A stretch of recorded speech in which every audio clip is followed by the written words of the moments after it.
¿Te acuerdas de cuando tenías 7 u 8 años y el 25 de diciembre o el 6 de enero te despertabas con ese nudo en el estómago que no era exactamente miedo, pero tampoco era exactamente alegría, sino algo en el medio que no tiene nombre de adulto? Entrabas al salón en pijama con los ojos todavía medio cerrados y ahí estaba, envuelto en papel de regalo o directamente sobre la alfombra, el juguete que llevabas semanas pidiendo, que habías señalado en el catálogo del Corte Inglés con el dedo tantas veces que las páginas tenían marca. Y en ese momento, en ese segundo exacto antes de tocarlo, eras completamente feliz. No de la felicidad complicada y condicionada de los adultos, de la otra, de la que no se explica. Eso fue la infancia española de los años 80. Y estos 15 juguetes son la banda sonora de esa infancia, los que quien los vivió no va a olvidar nunca, y los que quien no los vivió no va a terminar de entender del todo, aunque le expliques exactamente en qué consistían. Porque hay cosas que solo se entienden si las tuviste entre las manos cuando tenías 8 años y el mundo todavía cabía en el salón de tu casa. 1. El Madelman. Los Madelman lo pueden todo. Ese era el lema, y si creciste en la España de los 80, ese lema está grabado en algún lugar de tu cerebro que no tiene botón de borrar. El Madelman era un muñeco articulado de 17 centímetros, fabricado por la empresa española Exin, que llegó al mercado en 1968 y que a lo largo de su vida tuvo nada menos que 180 sets diferentes: astronauta, buceador, bombero, explorador polar, soldado, piloto, vaquero. Lo que fueras, el Madelman podía serlo contigo. Lo que los niños de hoy no van a entender nunca es que entonces eso era extraordinario. Que un muñeco pudiera tener profesiones intercambiables, uniformes reales, accesorios que se quitaban y ponían, era algo que en los 80 tenías que ver para creer. Hoy un niño tiene acceso a mundos digitales infinitos, a personajes que vuelan y se transforman en tiempo real en una pantalla de alta definición. Y sin embargo, hay algo que el Madelman daba y que ninguna pantalla puede dar, que es el peso físico del juguete en la mano, el olor del plástico, la resistencia de las articulaciones cuando le doblabas el brazo, la realidad táctil de un mundo que construías tú, con tus manos, en el suelo del salón. 2. El Gaperman. Si el Madelman era el héroe de acción asequible, el Gaperman era la versión premium. 30 centímetros, barba real flocada que se notaba al tacto, manos prensiles que podían agarrar objetos de verdad. En la Navidad de 1975 empezó a anunciarse en TV, la única cadena de televisión que existía, y en cuestión de semanas era lo que todo niño de España quería. Industrias Gaper, la empresa valenciana que lo fabricaba, había sacado la licencia del Action Man británico y lo había adaptado al gusto español, con un resultado que fue, durante casi una década, el juguete estrella de este país. El problema era que el Gaperman era caro, no el muñeco solo, que ya era caro de por sí, sino el ecosistema completo: el jeep, el helicóptero, el equipo de buceo, el tanque. Para tener el Gaperman completo necesitabas el presupuesto navideño de 3 años consecutivos mínimo, y eso generaba una dinámica que hoy tampoco existe. La del juguete que se construía poco a poco, que cada cumpleaños sumaba una pieza, que cada Navidad ampliaba el universo. La espera formaba parte del juego. Gaper quebró en 1986, arrastrada por la crisis económica y la competencia de las figuras más baratas. El Gaperman desapareció y para quien lo tuvo, se convirtió al instante en la medida de todas las cosas. 3. Los Airgun Boys. Los Airgun Boys eran pequeños, 8,5 centímetros. Cabían en el puño. Se podían perder en la moqueta con una facilidad que rozaba la magia negra y sin embargo se seguían comprando sin parar porque costaban poco y las series eran infinitas. Vaqueros, indios, bomberos, policías, mosqueteros, piratas, marines, caballeros medievales. La empresa española Airgun S.A. los lanzó en 1976 y durante más de una década fueron el juguete de bolsillo por excelencia, el que comprabas en el kiosco o en la papelería con el dinero de la semana sin tener que pedirle nada a nadie. Esa independencia económica es algo que los niños de hoy difícilmente van a experimentar con la misma pureza. Hoy el juguete se compra por internet en 2 clics con la tarjeta de los padres.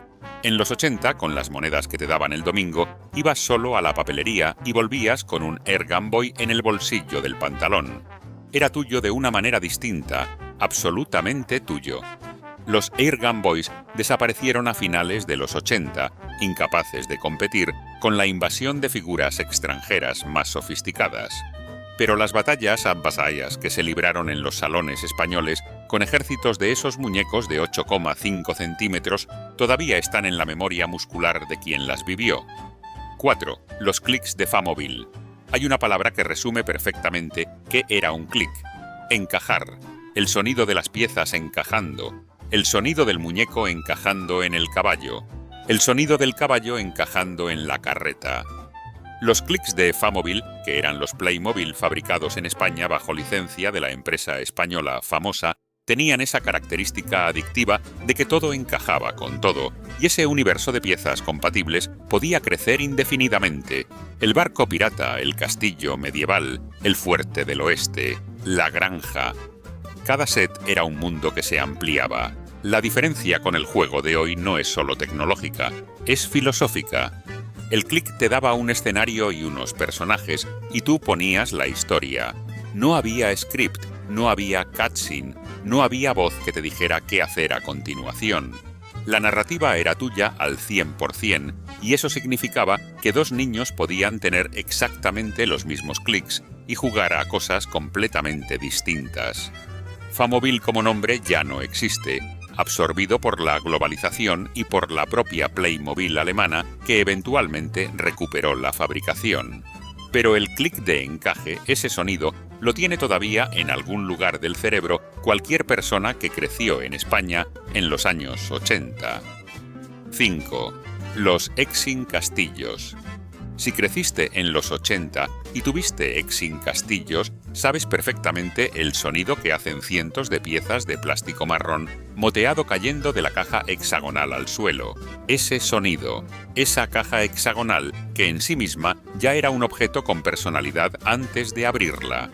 Los Exin Castillos eran un sistema de construcción especializado en una sola cosa: construir castillos medievales con un nivel de detalle en las piezas que para 1968, cuando los lanzó Exin, era absolutamente inédito. Almenas, torretas, arcos de piedra, antorchas de pared y una colección de personajes de plástico blando que incluía una bruja, 2 fantasmas y un príncipe a caballo. Lego llegó a demandar a Exin alegando que el sistema de piezas era demasiado similar al suyo. El juicio se celebró en Israel. Exin ganó. Es uno de los pocos casos en la historia del juguete en que el fabricante español ganó un pleito contra un gigante extranjero, y encima en Israel. La ironía es que Exin quebró de todas formas en 1993 y los castillos desaparecieron. Hoy Lego tiene sus propios sets de castillo medieval, con más piezas y más detalle y más todo, pero no tienen la caja hexagonal, y eso, inexplicablemente, importa. 6. El Tente. El Tente era el Lego español, así de simple y así de complejo. Lo lanzó Exin en 1972, las piezas eran del mismo tamaño que las de Lego y técnicamente compatibles con ellas. Y en la España de los años 80, donde los aranceles aduaneros hacían que el Lego danés fuera considerablemente más caro que el Tente nacional, muchos niños lo tuvieron como única opción y muchos otros simplemente lo prefirieron porque los sets de Tente, especialmente los de temática naval y militar, tenían un nivel de detalle que Lego tardó años en igualar. El portaaviones de Tente era el objeto de deseo de toda una generación de niños de entre 8 y 12 años. Cuando Exin quebró, Tente sobrevivió vendido a otras manos, siguió produciéndose hasta 2007, pero fue perdiendo calidad poco a poco, perdiendo identidad, hasta que dejó de ser lo que había sido y desapareció sin demasiado ruido. Hoy Lego factura miles de millones al año y ha colonizado hasta las películas y los parques temáticos. El Tente no tiene película, no tiene parque temático. Tiene la nostalgia de quien eligió el portaaviones español sobre el castillo danés y nunca se ha arrepentido del todo. 7.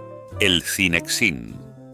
Esto hay que explicarlo para quien no lo vivió, porque si no suena a broma. El Cinexin era un proyector de películas para niños, un aparato naranja de plástico resistente con una manivela manual que proyectaba sobre la pared lo que tuviera metido dentro. Pequeñas bobinas de película de 8 milímetros con fragmentos de películas de Disney. Sin batería, sin pantalla integrada, con una bombilla y una manivela que girabas tú, a la velocidad que quisieras para controlar la proyección. ¿Suena primitivo comparado con Netflix? Sí, pero lo que daba el Cinexin era algo que Netflix no puede dar. Control total sobre la imagen. Podías ir despacio, podías parar, podías rebobinar, podías hacer que el pato Donald corriera hacia atrás. Para un niño de 1978, en un país donde el cine era algo que pasaba en un edificio específico, a horas específicas, y al que ibas con adultos, tener un proyector en tu cuarto era tener el cine en tu habitación. La mismísima magia reducida a una caja naranja de plástico. Exin lo fabricó desde 1971 hasta 1983. Fue elegido uno de los mejores juguetes del siglo XX. Hoy los niños tienen YouTube, tienen TikTok, tienen series en la tableta. Y ninguno de esos contenidos les genera la 10ª parte del orgullo que sentía un niño de los 80 proyectando él solo una película de Mickey Mouse en la pared de su cuarto a las 3 de la tarde. 8. El Scalextric. El Scalextric no necesita demasiada explicación. 2 coches, una pista eléctrica, 2 mandos con gatillo y la negociación de quién se quedaba con el coche rojo. Lo que sí merece explicación es el ritual de montarlo. La pista de Scalextric no venía premontada. Venía en piezas que había que ensamblar en el suelo del salón, y montar la pista completa podía llevar una tarde entera, y una vez montada, ocupaba un espacio que los adultos de la casa tenían que rodear durante días para ir de una habitación a otra. En los años 80, Scalextric en España era Exin, bajo licencia británica, y los coches que se vendían eran los de los pilotos y los equipos que estaban en la cima de la Fórmula 1 de la época. Hoy el Scalextric sigue existiendo y sigue vendiéndose, lo cual es en sí mismo un milagro en el mercado del juguete moderno. Pero el Scalextric de los 80 tenía algo que el de ahora no puede tener, que es la pista de plástico marrón sobre la moqueta del salón familiar un 26 de diciembre por la mañana, con el olor a motor recalentado y el sonido del coche saliendo disparado en la curva porque el niño apretó el gatillo con demasiada fuerza otra vez. 9. El Nancy. Nancy llegó en 1968 y en los años 80 era ya una institución. Famosa, la empresa de O'Neill, Alicante, la había creado como respuesta española a la Barbie americana, y lo que resultó fue algo diferente a la Barbie en formas que importaban. Más grande, con ropa peinable y cambiable que también podía coserse en casa, con una estética que reflejaba la moda española de cada época. Las colecciones de ropa de Nancy se actualizaban cada temporada. Se podían comprar los complementos por separado. Los adultos podían coser para ella como cosían para las muñecas de trapo de sus propias infancias. En la España de los 80, elegir entre Nancy, Barbie y Chabel era una declaración de identidad que las niñas tomaban con absoluta seriedad. No era indiferente, decía algo de quién eras y de dónde venías. Hoy Nancy sigue viva, sigue fabricándose, con colaboraciones de diseñadores y ediciones especiales para coleccionistas. Pero la Nancy de los 80, con su pelo de esa textura específica y su caja con ventana de plástico transparente, pertenece a un tiempo que no vuelve. 10. La Chabel. Chabel nació en 1984, creada por Feber, otra empresa del Valle del Juguete alicantino, y su jingle publicitario es probablemente el más resistente al olvido de toda la historia de la publicidad infantil española. Chabel, Chabel, qué bien, pronunciado con esa entonación específica que cualquier persona que vivió los 80 puede reproducir automáticamente 40 años después, sin haberla pensado conscientemente en décadas. Lo que hacía diferente a Charbel no era solo el diseño, sino el momento. Era 1984, la España de la movida, un país que llevaba pocos años fuera de una dictadura y que estaba absorbiendo la libertad cultural a una velocidad que asombraba a los propios españoles. Y Charbel era moderna. Era joven, representaba a una adolescente de entre 16 y 17 años, con ropa de moda de verdad. Ágata Ruiz de la Prada diseñó una colección para ella. Se lanzaron colecciones inspiradas en Madonna.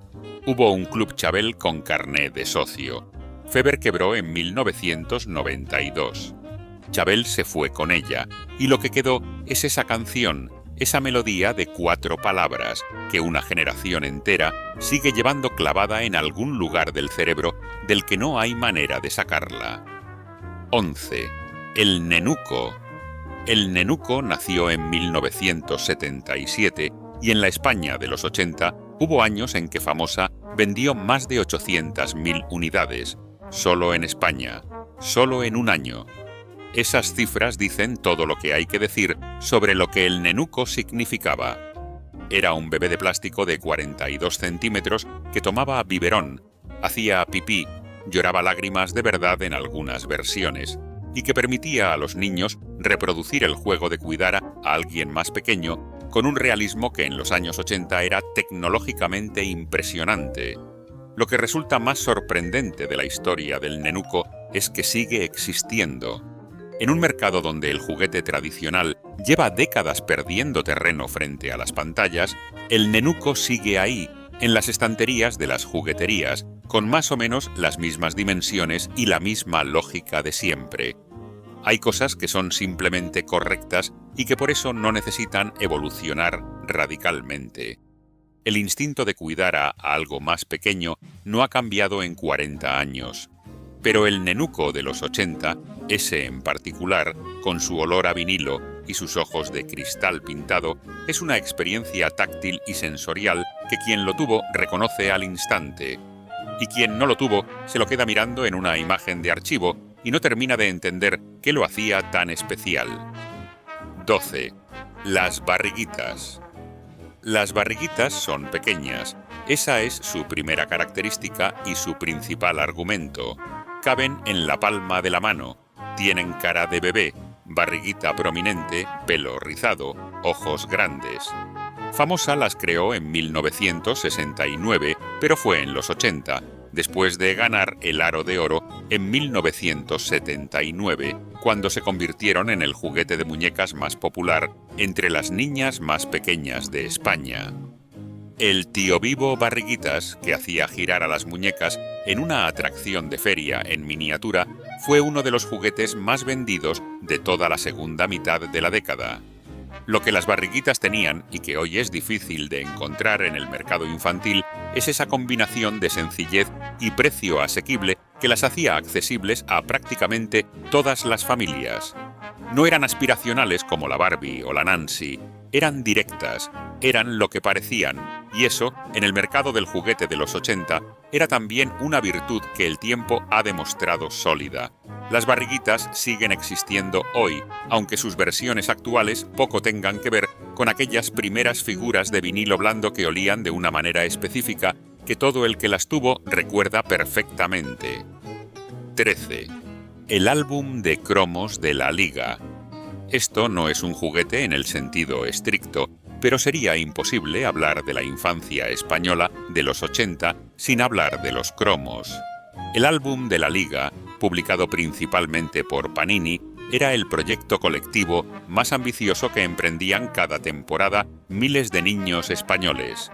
Un cromo para cada jugador de cada equipo, un sobre con 5 cromos que costaba unas pocas pesetas, y la posibilidad siempre abierta de que en ese sobre estuviera el que te faltaba.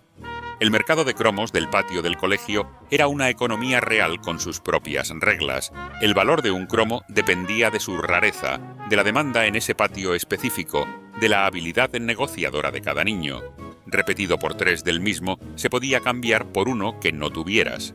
El difícil valía más. El del portero del equipo pequeño no valía casi nada. era economía de mercado cara a cara, sin algoritmos, sin comparadores de precio, mirando al otro a los ojos y decidiendo en tiempo real si el trato era justo. Los videojuegos modernos han intentado replicar esa lógica con sus sistemas de loot box y sus cartas coleccionables digitales, pero ninguno ha conseguido exactamente lo mismo, porque nada digital puede replicar la textura del cromo en los dedos ni la espera mientras abres el sobre sin saber qué va a salir.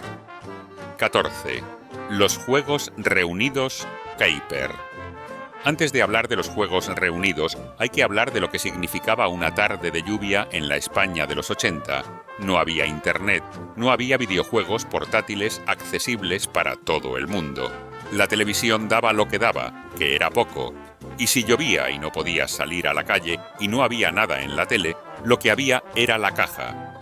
La caja grande de madera o de cartón fuerte con la imagen impresa de decenas de juegos distintos. Los juegos reunidos. Keiper, fabricados por Industrias Keiper, la misma empresa del Keiperman, eran exactamente eso: parchís, oca, dominó, ajedrez, damas, ludo y otros según el modelo. Hoy esa caja suena a privación más que a diversión. A un niño de hoy le dices que hay una caja con un tablero y unas fichas y un dado, y que eso es el plan para la tarde, y probablemente te mire con una expresión que no tiene nombre exacto, pero que incluye algo de compasión.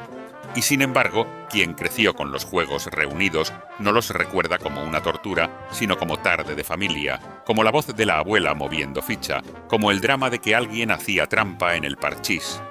El entretenimiento analógico de los 80 no era inferior, era diferente, y lo que era diferente, fundamentalmente, es que necesitaba personas reales en la misma habitación para funcionar.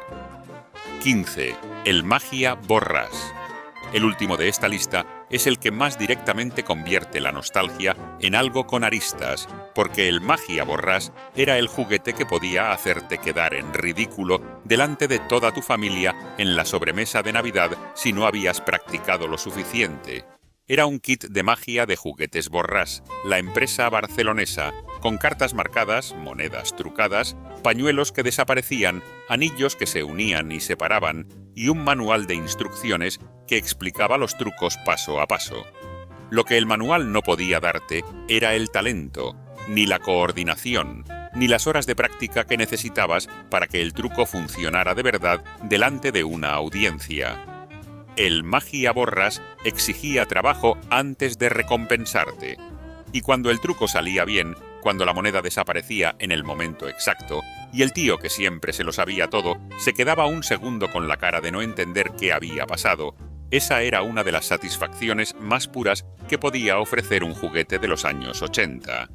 Hoy hay tutoriales de magia en YouTube, aplicaciones de trucos, comunidades enteras en Internet. Pero el Magia Borrás de cartón, con el manual doblado de tanto abrirlo, practicado en la habitación cerrada con llave para que no te viera nadie, era otra cosa. Era el principio de una idea que en realidad es muy antigua, que las cosas que merecen la pena cuestan trabajo, y que el trabajo, cuando termina bien, sabe a algo que ningún atajo puede igualar. Y eso, en resumidas cuentas, es lo que todos estos juguetes tenían en común. No eran perfectos, se rompían, se perdían las piezas, desaparecían en la moqueta, se oxidaban, quebraban las empresas que los hacían, pero te pedían algo a cambio de lo que te daban. Te pedían imaginación, tiempo, paciencia, negociación, práctica. Te pedían que pusieras de tu parte. Y los niños de los 80 lo pusieron, sin quejarse, sin comparar, sin saber que algún día iban a echar de menos aquellas tardes, en el suelo del salón, con las piezas de plástico esparcidas alrededor, y la sensación de que el tiempo era infinito.